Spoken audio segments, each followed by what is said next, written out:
இந்தியாவில் சும்மாவே கிடைக்கிற பொருள் எல்லாமே இங்கே காசு கொடுத்து வாங்குற மாதிரி தான் இருக்குது. ஸோ நம்ம ஊர்லலாம் பார்த்திங்கன்னா வீட்டுக்கு வீடு வாழை மரம் அதிகமாக இருக்கும். நம்ம தேவைப்படும் போதெல்லாம் அதிலேருந்து ஒரு இலையை பறித்து நம்ம யூஸ் பண்ணிக்குவோம். ஈவன் எங்களோட ஃபார்ம்லேயும் பார்த்திங்கன்னா நிறைய வாழை மரம் இருக்குது. ஸோ அப்போல்லாம் வராத ஆசை இந்த சவுதி அரேபியாவுக்கு வந்ததுக்கப்புறம் தான் வாழை இலையில் சாப்பிடணும் அப்படின்னு சொல்லிட்டு ஒரு ஆசை வரும். ஸோ என்னோடய ஹஸ்பண்ட் பார்த்திங்கன்னா மீன் வாங்க போகும்போது இந்த வாழை இலை பார்த்ததும் அதில் சாப்பிடணும்னு சொல்லிட்டு ஒரு ஆசை வந்துருச்சு அப்படின்னு சொல்லிட்டு வாங்கிட்டு வந்திருந்தாங்க.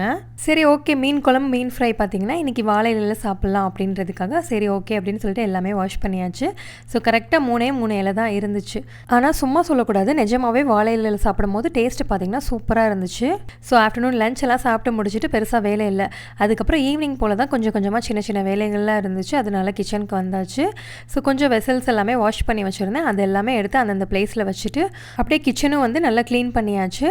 நைட்டு டின்னருக்கு மீன் குழம்பு இருக்கனால சப்பாத்தி போட்டுக்கலான்னு அப்படியே விட்டாச்சு. நாளைக்கு பார்க்கலாம். அது வரைக்கும் பாய்.